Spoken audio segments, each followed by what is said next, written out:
오늘 말씀은 예수님은 누구신가 하는 것을 두 눈으로 직접 목격할 수 있도록 시각적으로 보여주신 그 유명한 변화산의 사건입니다. 오늘 말씀의 내용은 이렇습니다. 예수님께서 베드로와 야고보와 요한 세 제자만 따로 데리시고 높은 산에 올라갔습니다.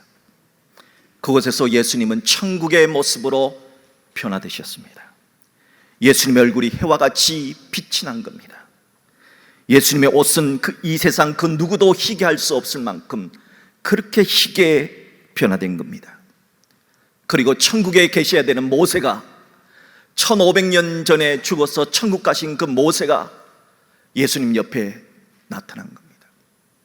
또한 갈멜산에서 바알 선지자 850명을 무너뜨렸던 그 위대한 불의 선지자 엘리야가 예수님과 함께 나타난 겁니다. 이게 도대체 꿈인지, 이게 도대체 생시인지 착각할 만큼 천국이 임재해 버린 겁니다. 그런데 이게 꿈이 아니라 실제였습니다. 성격 급한 베드로는 이 황홀한 모습을 바라보고 감탄합니다. 그리고 주님, 여기가 너무 좋습니다. 그냥 여기서 집 짓고 살았으면 좋겠습니다 라고 말합니다. 그렇게 말할 때 구름이 다가오더니 그 구름 속에서 성부 하나님의 목소리가 들려왔습니다. 이는 내 사랑하는 아들이니 너희는 그의 말, 예수의 말을 들으라 하신 겁니다. 성부 하나님의 임재에 너무나 두렵고 떨려서 고개를 숙였는데 머리를 들어서 다시 살펴봤더니 모세가 보이지 않아요. 엘리야가 보이지 않아요. 그리고 빛난 구름도 없어요. 오직 예수님과 세 제자들 외에는 아무도 보이지 않았다는 말씀입니다. 과연 예수님의 제자들의 눈앞에 나타났던 모세, 엘리야, 그리고 구름 속에 계셨던 하나님도 사라지고 오직 예수님과 세 제자만 남았다 하는 이 변화산의 사건은 과연 우리들에게 무엇을 말씀해 주시는 걸까요? 저는 오늘 이 변화산에 나타난 하나님의 말씀을 통해서 여러분과 함께 은혜를 나누고자 합니다. 우리가 오늘 말씀을 풀기 위해서 몇 가지 의문점부터 살펴보도록 하겠습니다. 첫 번째 의문점은 예수님이 세 제자를 데리고 올라갔던 높은 산은 어떤 산인가 하는 겁니다. 혹자는 헐몬산이다, 혹자는 또 다른 다볼산이다 하는 두 가지 견해가 있습니다. 정답은 뭐냐? 이스라엘 북단에 있는 헐몬산입니다. 헐몬산은 해발 2815m로 우리나라의 백두산보다 71m가 더 높아요. 여름에도 저렇게 하얀 눈이 흰 정상에 쌓여 있어서 백발 노인의 산이라고 불려집니다. 그런데 저 헐몬산이 아니고 다볼산이라고 주장하는 사람도 있습니다. 3세기의 신학자, 유명한 신학자 올겐이라고 하는 분은 다볼산이라 주장을 했습니다. 갈릴리에서 가까운 산이 두 개가 있거든요. 하나는 588m의 다볼산이고 또 하나는 2815m의 헐몬산이 있습니다. 자, 그런데 왜 다볼산이 아니라 헐몬산일까? 위치 때문입니다. 지리적 위치 때문이죠. 예수님이 이 변화산에 올라가기 전에 있었던 도시가 가이사랴 빌립보라고 하는 도시입니다. 가이사랴 빌립보라고 하는 도시에서 예수님의 제자였던 베드로가 주는 그리스도십니다 하는 위대한 신앙 고백을 합니다. 이 고백 이후에 나타난 사건이 바로 변화산이에요. 그러니까 높은 산은 헐몬산일 것이다 하는 겁니다. 또한 이 헐몬산의 변화산 사건 이후에 예수님이 내려가셔서 귀신 들린 아이를 고쳐줍니다. 그 도시가 어디냐? 바로 가이사랴 빌립보이기 때문입니다. 앞뒤 중앙을 놓고 보면은 둘 다 가이사랴 빌립보에서 일어났고 바로 산 아래와 산 위를 연결하는 도시는 가이사랴 빌립보와 헐몬산이기 때문에 다볼산이 아니라 헐몬산이라 하는 것이 가장 타당한 견해입니다. 두 번째 질문은 예수님은 12제자 가운데 왜 세 제자만 콕 집어서 높은 산에 데리고 가셨냐 하는 겁니다. 세 제자가 다른 제자보다 잘나서 특출해서일까요? 아닙니다. 정반대입니다.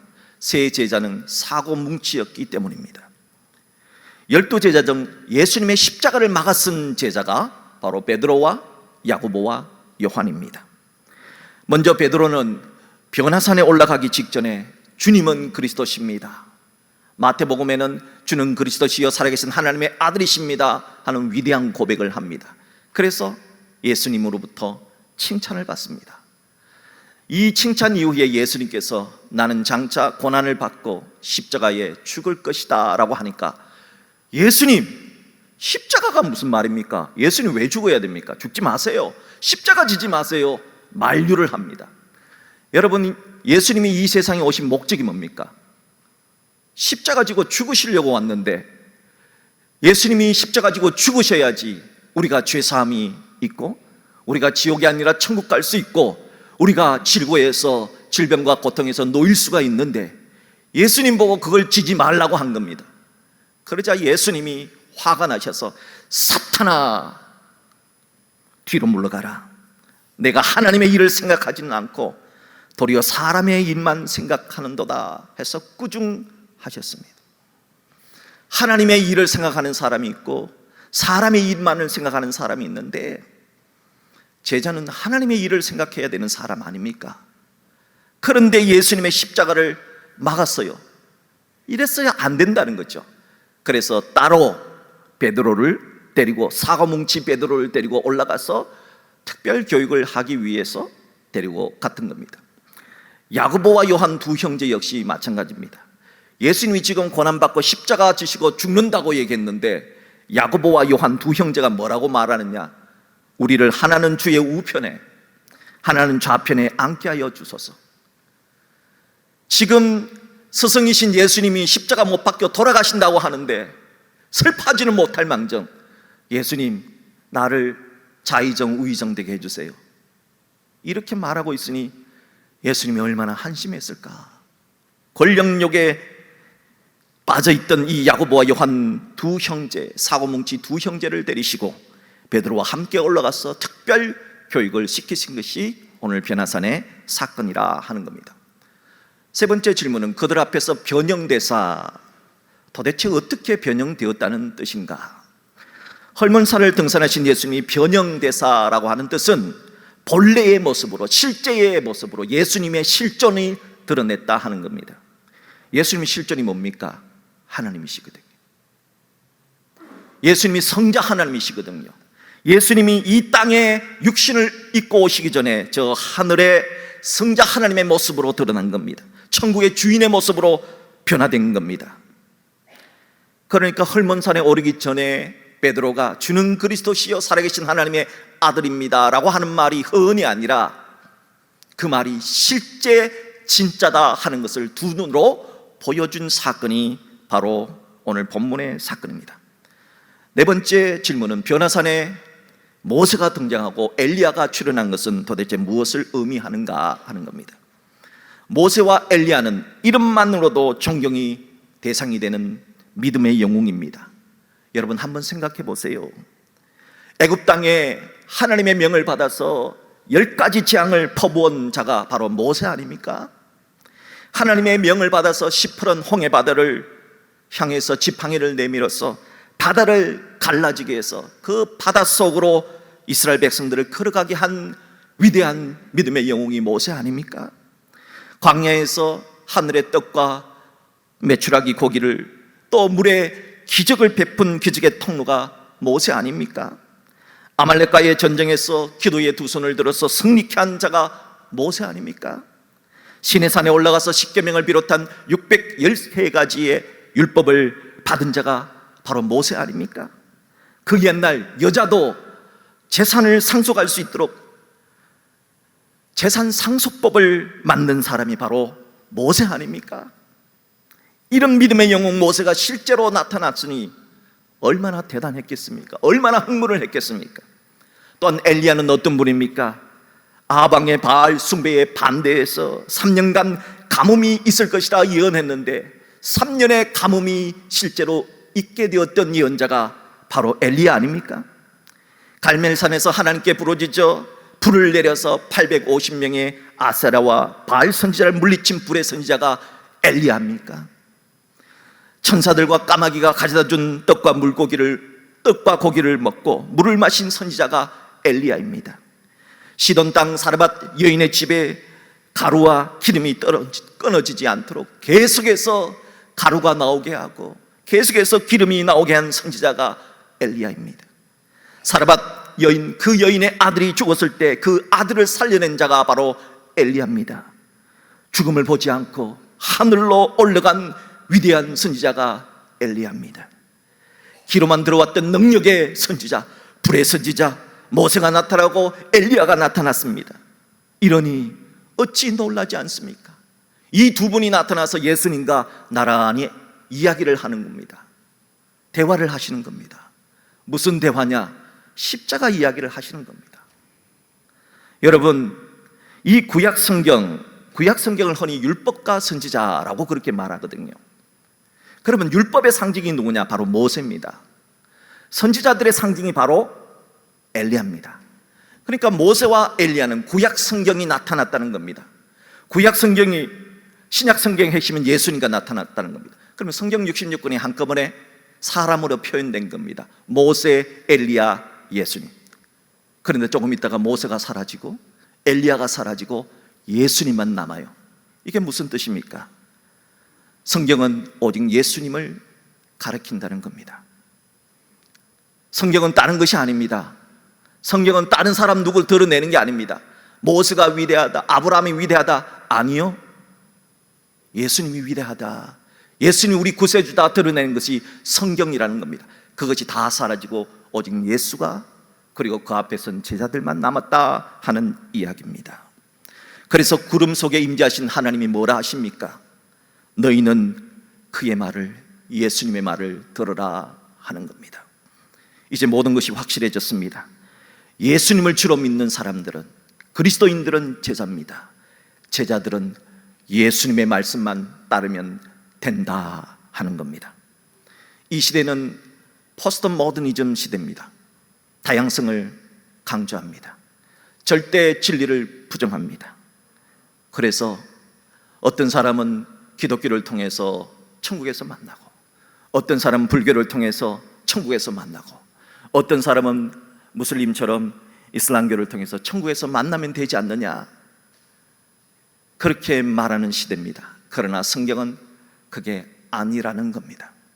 모든 것이 다 사라지고 예수만 남았다, 예수를 믿고 천국 갈 수 있다는 것을 드러내 주시는 것입니다. 이런 포스트 모더니즘의 시대 속에서 변화선 사건이 주는 메시지는, 예수의 제자된 성도들은 오직 예수님의 말씀만 따라야 한다는 뜻을 가지고 있습니다.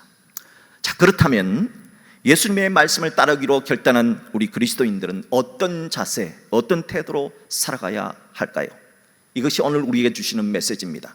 저는 두 가지 메시지를 여러분과 함께 나누고자 합니다. 첫째, 주님이 행하실 일을 생각하밀러라의 믿음, 바로 엘레겐의 믿음을 갖자 하는 겁니다.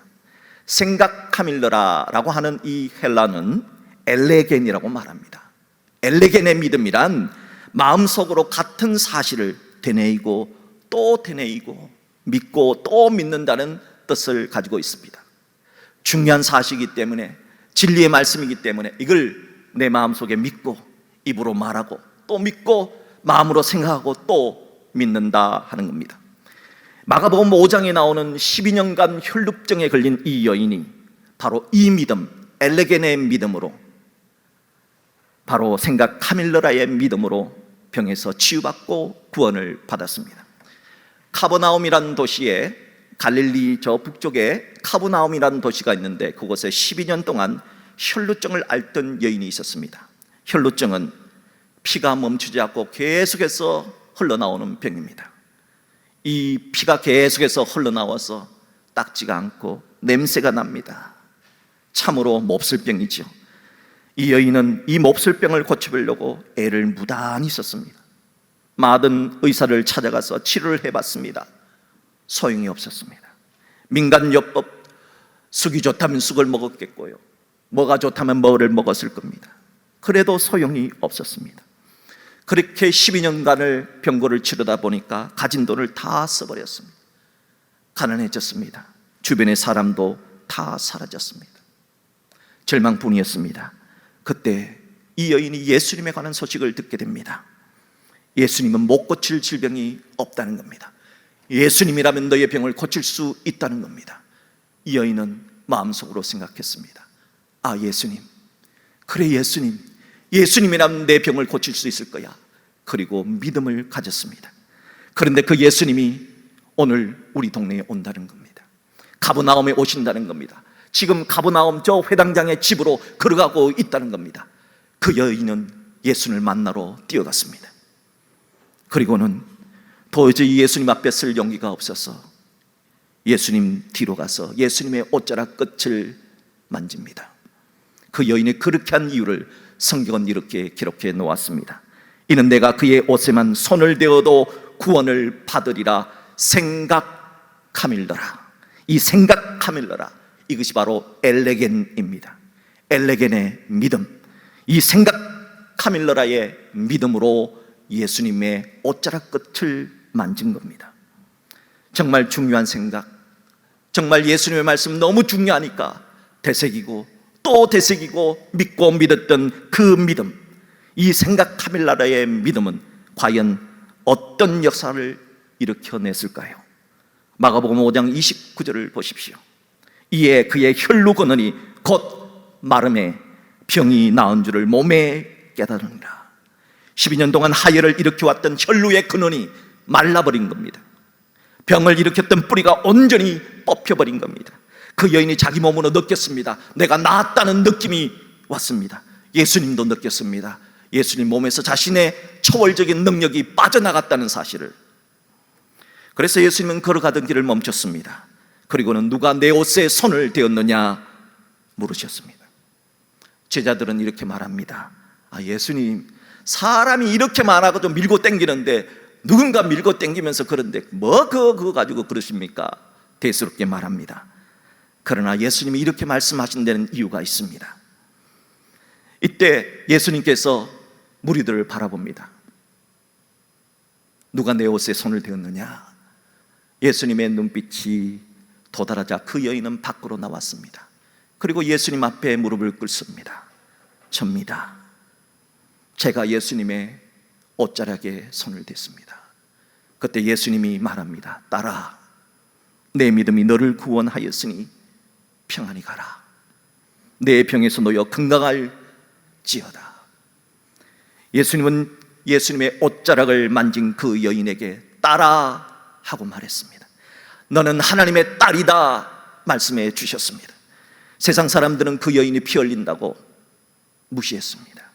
냄새 난다고 부정한 여인이라고 멀리했습니다. 그러나 예수님은 예수님을 그리스도로 믿는 여인을 딸아, 너는 하나님의 딸이다, 그냥 사람이 아니다, 하나님의 딸이다 불러주셨습니다. 하나님의 딸 된 성도 여러분, 하나님의 아들 된 성도 여러분, 주 예수 그리스도를 진실로 믿는 자는 모두가 주님의 딸이요 아들입니다. 오늘 이 말씀이 우리 모두에게 선포되기를 주의 이름으로 축복합니다. 딸들이여, 아들들이여, 평안할지어다. 내 몸에서 건강할지어다. 모든 병이 떠나갈지어다. 주께서 이렇게 말씀하시니까 여러분, 예수님 왜 굳이 길을 가시다가 멈춰서서 이 말을 하셨을까요? 그 여인들 다 알면서도 왜 이렇게 말씀하셨을까요? 이것이 중요합니다. 오늘 이 말씀을 읽는 우리들, 이 설교를 듣는 우리들에게 바로 그 여인의 믿음이 필요하기 때문이다 하는 것입니다. 오늘 이 이야기를 듣는 우리들, 예수님이 걸어가시던 길에 수많은 사람들이 예수님의 옷자락을 만졌을 겁니다. 터치했을 겁니다. 하지만 예수님의 능력이 흘러간 사람은 내가 그의 옷에만 손을 대어도 구원을 받으리라 생각하밀러라의 믿음, 엘레겐의 믿음을 가진 그 여인 한 명뿐이었습니다. 예수님의 능력은 가까이 있다고 그분에게, 그 사람에게 전달되는 것이 아닙니다. 예수님의 능력은 믿는 사람에게 전달이 되는 겁니다. 예수님의 능력은 예수님 나를 고쳐주실 거야, 예수님은 나를 치유해 주실 거야. 내 병은 중한병이지만 나는 예수님의 옷자락만 만져도 고침받을 수 있을 거야. 속으로 말하고 믿고, 입으로 말하고 믿고, 생각으로 말하고 믿는 그 믿음, 무한 반복의 엘레겐의 믿음을 가진 그 여인에게만 주님의 능력이 주어졌다는 사실을 기억하십시오. 예수님은 요한복음 11장에서 내 말이 내가 믿으면 하나님의 영광을 보리라 하지 아니하였느냐 말씀하셨습니다. 예수님의 말씀을 믿으세요. 복잡하게 생각하지 마시고 예수님의 말씀을 믿으시기를 주의 이름으로 축복합니다.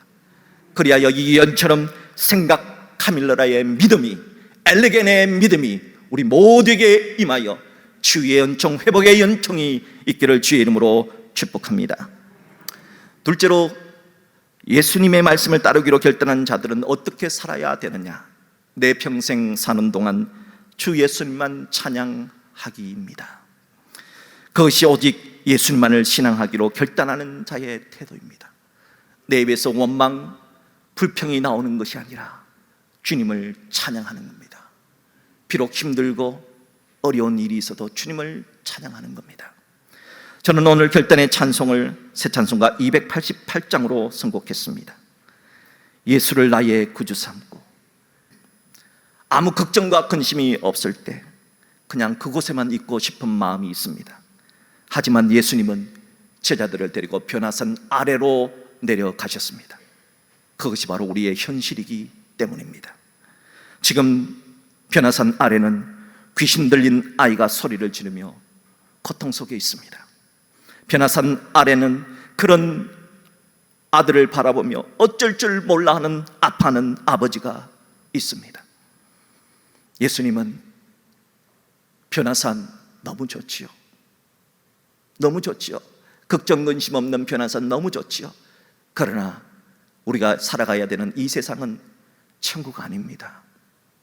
힘들고 어려워도 믿음으로 살아내야 하는 변화산 아래의 세상이다 하는 것입니다.